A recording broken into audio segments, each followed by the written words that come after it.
How you doing, YouTube? Matt Massive Beer Reviews back with a little bit of a collab, hopeful goodness up in this piece in the form of Ecliptic Brewing and Wayfinder Brewing. This be their cold IPA. Yeah, I don't know how many times they've made this beer before. I think this is the first time.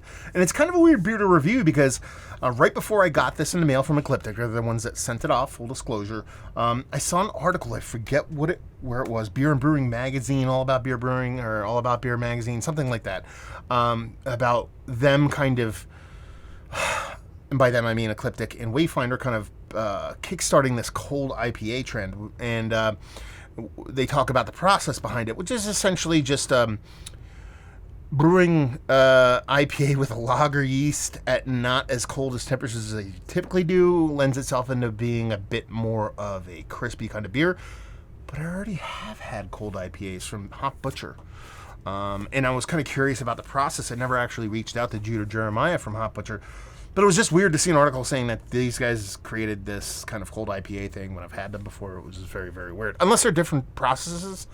I always assumed they were doing like a cold fermented ale yeast, but it's the opposite. They're actually doing a slightly warmer fermented lager yeast on this. So what are we expecting? We're expecting basically a clear IPA, a crisp and clear, kind of getting into the IPL kind of territory, but still sticking with that core of the lageriness of a beer with that crisp, or a core of the ale portion of our show here. So you're getting a crisper, cleaner, kind of West Coasty IPA with a little bit of New School influence. We've heard this story before. Anyway, label-wise, I like it. I dig Ecliptic's labels, and this one's quite a bit different, even on top of what they do, because usually it's almost exclusively space-related. Sure, they're wearing spacesuits, but there's something about it. I just kind of dig it. Anyway, yeah, that is what we call clear beer. Index finger, infinite creamy head. Clear as clear could be with the head. Oh, I guess I should say not clear as clear could be. Ever so slightest bit of subtly haze in there, but you know what I'm getting at.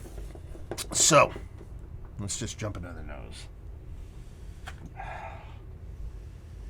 I mean, typically when I get these kind of beers, and when they're this kind of like lager-ish, lager-like cold, lager fermented, whatever you want to call it, however they're doing it, these lighter, cleaner, crisper beers that aren't strictly West Coast leaning, a lot of lemon comes out, and that's what I'm getting in here. So a big lemon component, a little bit of pineapple, but it really is a soft, like, lemon vibe to it. Probably a bit more to do with, like, a Brett-based kind of citrus as opposed to a typical hop-based citrus. Obviously, it's hop-based, but I don't know if it's a combination of the way these kind of lager yeast kind of work with the hops and yada, yada, yada, but it smells crisp, smells clean, smells like more like a 5 or 6% beer as opposed to an 8% beer.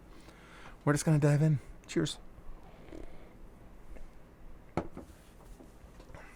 Yeah, I could drink a billion of these, but I would drink 8 and get in a lot of trouble because they're 8%.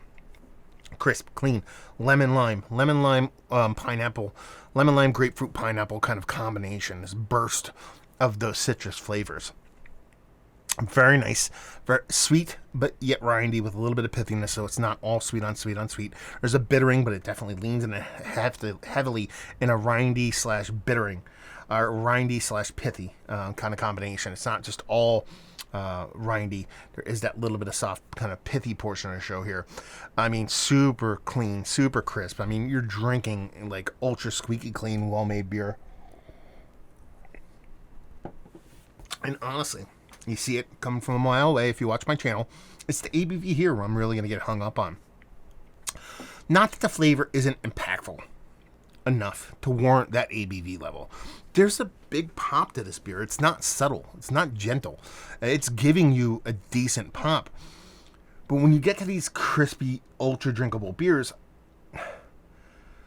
8% is dangerous. I'm not even going to bitch and moan about the impact because I think the impact's enough there. It's just that like I said, I could drink a bunch of these. And if let's say I had like a couple 4-packs of these in a cooler somewhere and I drink one, I'm not paying attention to ABV. Bad stuff's going to happen because I would drink these like 3-4% beer. That's where danger happens. But I like it. I do. I do. You give this to me, and I think you can do a relatively close, impactful version of this, or I should say, I've had one like this, but you can do these closer to 6%. You do that, and I am buying this to no end. And it's a tasty beer. Is it going to be for everybody? So, this beer has way more in common with not just a West Coast IPA. So think West Coast IPA, but it's new school hop leaning as far as the crispness and cleanliness.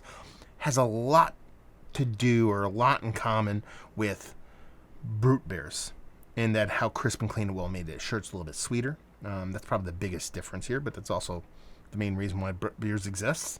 And I like this, and I think it's tasty. I think it's fun. But I don't know if this is a repeat for me. I don't know if this is something, if it was available by me. I don't really get Ecliptic by me, but if I did, if I saw this on a shelf, or I saw, let's see, I saw B43, or, from Old Nation, which would be a Brett version of their kind of cleaner version of the M43, I think I'm leaning the other direction, because lower ABV, similar impact, similar drinking, almost everything similar, just a little bit less sweet on that B43 side of things.